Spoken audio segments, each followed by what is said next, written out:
동생 때문에 다리 병신 됐어. 평생 절뚝거리면서 살아야 한다고. 합의 절대 안 해줘. 콩밥 먹어봐야 정신 차리지. 음주운전하는 것들은 다 뒤져야 돼.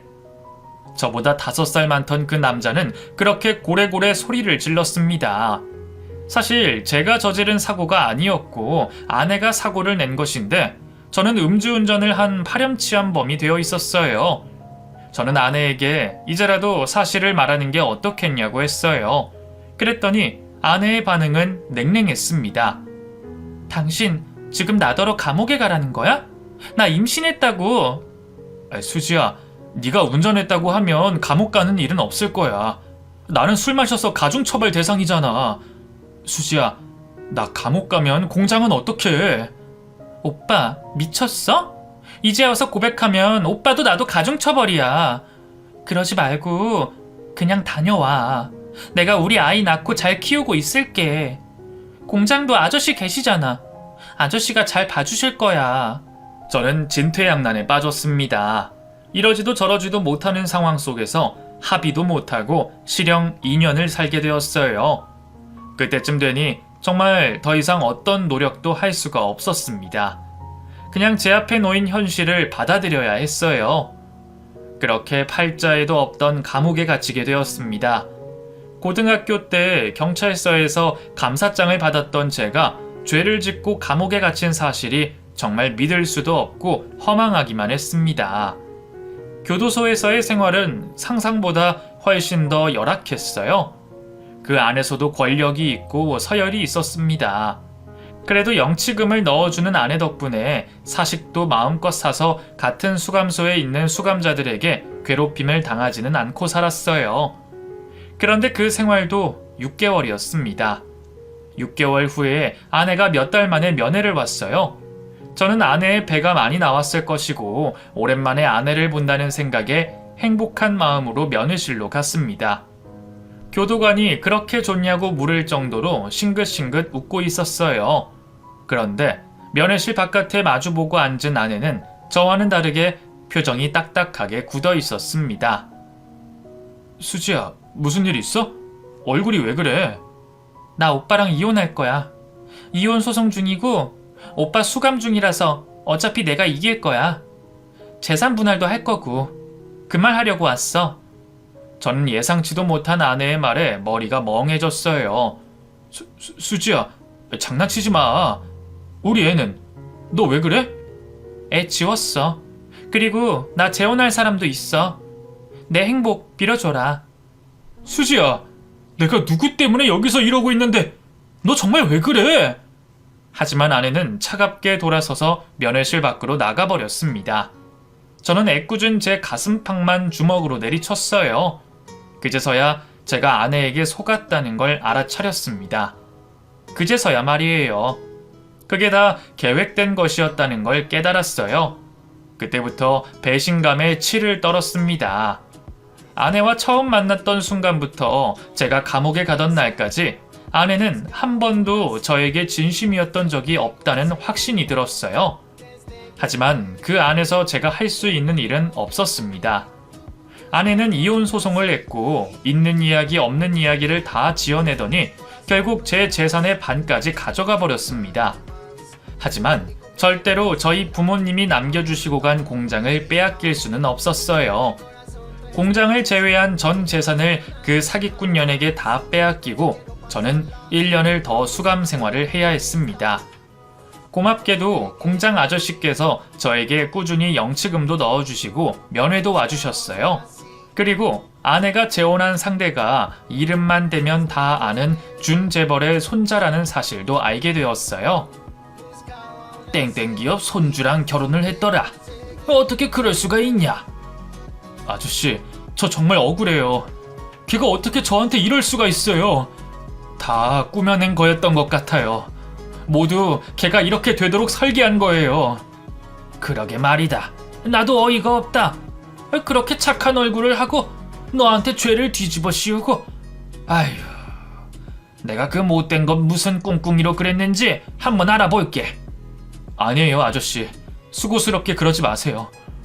감사해요. 저 없이 공장 운영하시느라 힘드시죠? 그래, 얼른 나와라. 다들 기다리고 있어. 저도 얼른 사회로 돌아가고 싶었습니다. 그리고 제 누명을 벗고 전 아내에게 복수하고 싶은 마음뿐이었어요. 하지만 시간은 정말 더디게 갔어요. 그리고 출소를 2개월쯤 앞뒀을 때 저희 방에 새로운 범죄자가 들어왔습니다. 들어올 때부터 눈빛이 심상치 않더라고요. 저희 방 방장이었던 조폭이 말했어요. 이거 딱 봐도 뽕쟁이구만. 너 뭐했냐? 필로폰? 그러자 그 마약쟁이가 고개를 끄덕였습니다. 그런데 그 사람의 눈빛을 보니 떠오르는 게 있었어요. 아내와 결혼을 하게 된 결정적인 계기였던 아내를 쫓아다니던 스토커놈의 모습이 제 머릿속을 스쳐 지나갔습니다. 그때 저는 그 사람이 술에 취한 줄 알았는데 약에 취해 있던 것이었어요. 마약 사범들을 서로서로 아는 사람들이 많다고 해서 저는 지푸라기라도 잡는 심정으로 그 사람에게 제 아내의 사진을 보여주며 물었습니다. 이 사람 혹시 알아? 본 적 있어? 그러자 마약쟁이가 씩 썩소를 날리며 말했어요.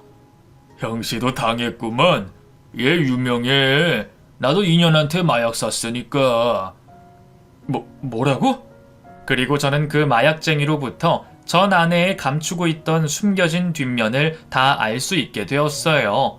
제가 당한 수법을 말하지 않았는데도 마약쟁이는 술술 읊어댔습니다. 그거 걔 특기야. 형씨 어쩌다 그런 년한테 걸려서 안 됐네. 그년이랑 한패거리로 다니던 똘마니 놈 하나 있었는데 아마 형씨가 친 게 걔 아닐까 싶네. 그제서야 모든 수수께끼가 풀리는 듯 했습니다. 지금이라도 전 아내의 범죄를 까발리고 감옥에 쳐놓고 싶었지만 제가 묶인 몸이었고 곧 출소를 앞둔 상황에서 뭔가 일을 저지르는 수밖에 없었어요. 저는 출소날이 될 때까지 저희 방에 있던 마약쟁이로부터 많은 정보를 수집했습니다. 아내의 실체는 정말 끔찍했어요. 어릴 때부터 유흥업소에서 일했던 아내는 거기서 마약범죄단 조직을 알게 되고 마약 밀반입부터 판매에서 사기까지 온갖 범죄를 저지르고도 미꾸라지처럼 빠져나가며 살다가 준재벌 손자와 결혼까지 한 겁니다. 아마 그 새끼도 약쟁이일 거예요. 아니다, 100%. 아내가 재혼한 준재벌도 약쟁이일 거라고 제 교도소 같은 방에서 수감 생활을 한 마약쟁이가 말했습니다. 그리고 저는 비장한 마음으로 출소를 했습니다. 출소를 하자마자 건네받은 연락처와 주소지로 아내의 내연남을 찾으러 갔어요. 다 쓰러져가는 주택가의 반지 앞방 문을 두들기자 이미 한 번 봐서 알고 있는 남자가 얼굴을 내밀었습니다. 그 인간은 저를 보자 화들짝 놀라며 문을 닫으려고 했고 저는 바로 팔을 뻗어 그놈을 밖으로 끌어당겼어요. 아, 왜 그래요? 너 나 알지? 내가 댁을 어떻게 알아요? 최수지, 그 여자 찾아왔다가 나 본 적 있잖아. 기억 안 나? 최수지? 걔를 당신이 어떻게 알아? 그 나쁜 년. 전 아내의 이름을 말하자 아내의 내연남이었던 그놈도 울분에 차서 어쩔 줄을 몰라 했습니다. 그리고 저는 그 인간과 딜을 했어요. 마약 범죄자들은 다른 마약 사범이나 공급책에 대한 정보를 제공하면 감형을 받을 수 있다는 점에 대해 열심히 설명을 했습니다. 한참을 생각하던 그놈이 자기가 결정적인 증거를 가지고 있다고 했어요. 알겠어요. 그렇게 할게요. 나도 댁만큼 그년한테 쌓인 거 많은 사람이니까. 재벌가에 시집가서 잘 먹고 잘 사는 꼴 두고 볼 순 없지. 내가 빵에 가더라도 그녀는 데리고 갈라니까. 그렇게 그 인간과 저는 힘을 합치기로 했습니다. 그리고 그 인간으로부터 전 아내가 마약 공급책으로 일했던 당시의 사진과 영상 녹음 파일 등을 건네받을 수 있었어요. 그 영상들 속에는 전 아내가 재혼한 준재벌가 3세의 얼굴도 들어 있었습니다. 저는 그걸 가지고 경찰서에 가기 전에 우선 아내를 만나러 갔어요. 자기가 저질렀던 범죄는 잊고 새 삶을 살고 있을 그 여자가 한껏 겁을 먹기를 바랬습니다. 그런데 그 집에는 전 아내의 시댁 어르신들만 있었습니다. 두 부부가 여행을 갔다고 하더라고요. 무슨 일이시죠? 저는 댁의 며느리에 대해 많은 걸 알고 있는 사람입니다. 듣고 싶으시면 문 열어주세요. 그러자 문이 열렸고 저는 그 대저택으로 한참을 걸어 들어갔습니다. 한눈에 봐도 부티가 좌알잘 흐르는 중장년의 남자와 여자가 어리둥절한 표정으로 저를 바라봤어요. 우리 수지가 뭘 어쨌다고요? 제 전 와이프이자 지금 댁의 며느리가 사실은 아주 추악한 여자라는 걸 지금부터 말씀드릴게요. 그리고 댁의 아들도 그 여자한테 꿰어서 지금 어떤 꼴이 됐는지 한번 확인해 보세요. 그리고 저는 제가 준비해간 증거 영상을 차례대로 보여줬습니다.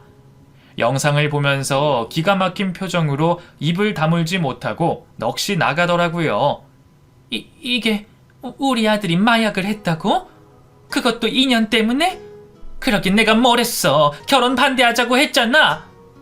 형원이가 그렇게 아득바득 우기는데 그럼 어떡해? 이거 세상에 알려지면 큰일 날 텐데. 어떡하나? 어떡해? 방법은 두 가지입니다. 제가 그렇게 말하자 두 사람이 두 눈을 땡그랗게 뜨고 저를 바라봤습니다. 하나는 댁의 아드님이 마약에 절여져서 산 철부지 재벌 3세로 남게 하는 것. 다른 하나는 댁의 지금 며느리가 모든 걸 사주하고 댁의 아드님을 꼬여내어 마약에 찌들게 만든 피해자로 만드는 것. 둘 중 뭘로 하실래요? 당연히 두 번째지. 그게 사실이고. 네, 그럼 두 분도 변호사를 쓰든 뭘 쓰든 해서 꼭 그 인간 같지도 않은 그 여자 죗값 받게 해주세요. 만약에 아드님이 마약 사범이라는 사실까지 숨기려 드시면 저는 그 사실도 다 세상에 알릴 겁니다. 그럼 저도 제 나름대로 힘쓰겠습니다. 그렇게 말을 하고 저는 그 집을 빠져나왔습니다. 그리고 바로 경찰서로 직행해서 제가 가지고 있는 증거들을 모두 제출했어요. 저에게 정보를 준 전 아내의 내연남은 이미 제 발로 자백을 하고 경찰서에 들어간 후였습니다. 경찰서에서 나온 후에 저는 변호사를 만나서 제가 전 아내를 대신해서 누명을 썼기에 재판을 다시 받고 싶다는 이야기를 했습니다. 저는 전 아내가 저를 속인 증거들을 더 밝혀내려고 찾고 다녔습니다. 그리고 전 아내가 저에게 임신을 했다고 한 것도 거짓말이라는 사실이 밝혀졌어요. 바닥을 모를 만큼 끔찍한 여자라는 사실에 치가 떨렸습니다. 그리고 저는 제 공장을 지켜준 아저씨를 만나러 출소하고 나서도 한 달 만에 제 공장으로 향했습니다. 그 사이 직원도 많이 줄고 거래처도 거의 다 떨어져 나간 상태였어요. 준혁아, 그 아저씨가 어떻게든 버티려고 했는데 이렇게 돼서 미안하다. 아니에요, 아저씨. 그동안 고생 많으셨어요. 감사해요. 그 어떻게 그 못된 년은 감옥 보낼 수 있어? 보내야죠. 제 인생 망친 그 여자 어떻게든 죗값 치르게 할 거예요. 그렇게 아저씨와 대화를 나누고 공장을 나서다가 저는 공장 앞에 서 있던 전 아내를 보고 놀라 자빠질 뻔했습니다. 네가 여기에 왜 있어? 오빠, 어떻게 나한테 그럴 수가 있어? 그게 뭔 소리야? 누가 할 소리를 누가 하는 거야? 야, 너 어디까지가 진실이었냐? 처음부터 계획하고 나한테 들러붙은 거지? 제가 흥분해서 소리를 지르는데도 전 아내는 아무런 동의 없이 피식 웃으며 대답했습니다. 아직도 내가 조금은 진심이었기를 바라고 있나 봐? 그래, 너 속이려고 처음부터 계획하고 덤빈 거야. 멍청한 놈. 이제 와서 뭘 어쩌겠다고. 야, 나 재벌가 며느리야. 이렇게 쉽게 감옥 갈 것 같아? 너 또 나 대신 감옥 가게 해줄 수도 있다고. 2년? 이번에는 10년도 더 썩게 해줄게. 그렇게 바락바락대던 그 사기꾼녀는 공장 앞에서 그 모습을 모두 촬영하고 있는 아저씨를 발견하고는 기겁을 했습니다. 아저씨가 말했어요. 아이고, 뭐 이렇게 스스로 다 자백을 해서 정말 고맙네. 준혁아, 이거 증거로 제출하면 되겠다. 그러자 그 여자는 아저씨와 제 앞에 무릎을 꿇었습니다. 그거 당장 지워줘요. 부탁할게요. 아저씨에게 그렇게 말한 전 아내는 저에게 손까지 싹싹 빌며 말했습니다. 사실 나 부탁하러 왔어. 근데 당신이 날 보고 범죄자 취급만 하니까 내가 속상해서 센 척한 거야. 제발 소송 취하해줘. 그런 일 없었다고 말해줘. 내가 당신한테서 가져간 재산은 다 토해낼게. 나 죽은 듯이 살게. 제발 도와줘. 나 지금 시댁에서도 쫓겨났어. 그런 전 아내에게 저는 최대한 냉정하게 대답했어요. 야, 최수지. 내가 이만큼 속았는데 또 너한테 속을 거라고 생각해? 정신 차려. 네가 여기까지 와준 덕분에 차고 넘치는 증거 중에 결정적인 증거까지 가질 수 있게 됐네. 내 누명 다 벗을 수 있게 됐어. 고맙다. 너 내 인생 조져놨지? 이제는 내 차례야. 네 거짓 인생 내가 전부 파탄 내줄게. 저는 그렇게 말하며 납작 엎드려서 대성통곡을 하는 그 마약 사범의 사기꾼 년의 옆을 지나서 아저씨를 모시고 그 자리를 떠났습니다. 아저씨는 그 여자 옆에 침을 퇴 뱉으셨어요. 그리고 꽤 큰 마약 조직의 공급책으로 활동했던 그 여자는 재판에 넘겨졌습니다. 사기 혐의까지 더해져서 가중처벌을 받게 되었어요. 끝까지 본인은 죄가 없다며 오리발을 내밀었지만 그러기에는 그 여자의 범죄 증거와 증인이 너무 많았어요. 변호사가 저에게 말했습니다. 최수지 그 사람 중형을 면치 못할 거예요. 저지른 죄가 한두 가지가 아니네요.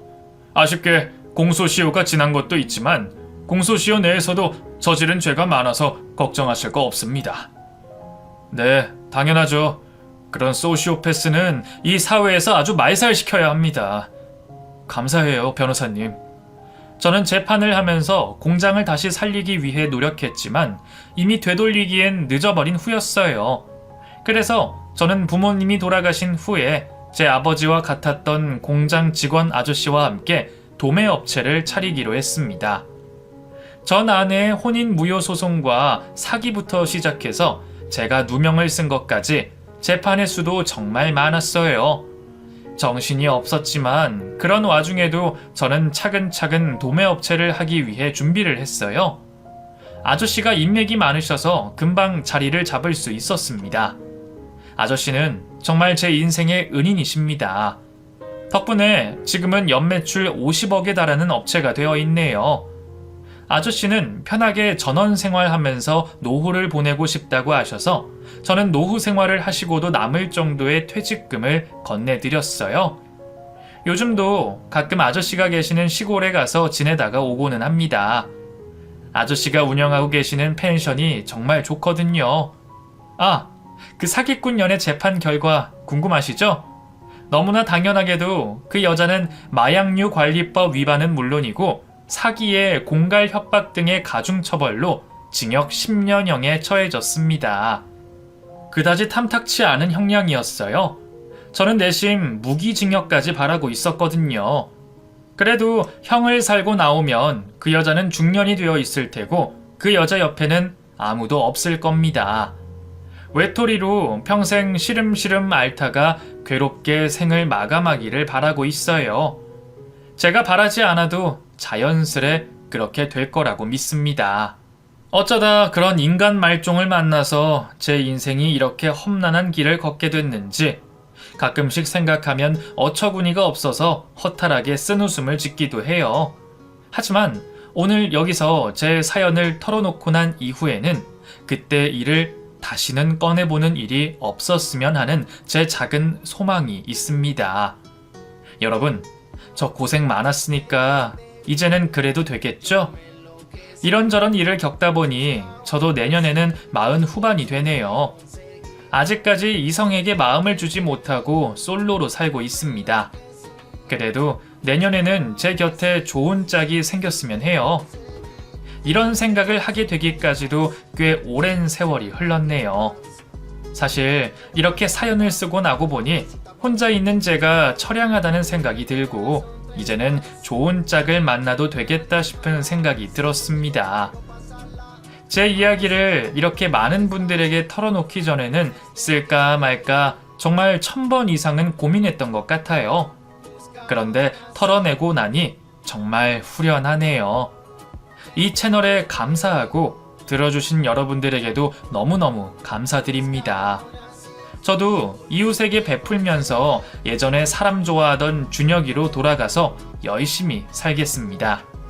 여러분, 항상 좋은 분들 곁에서 행복하시고 건강한 날들 보내시기를 바랄게요.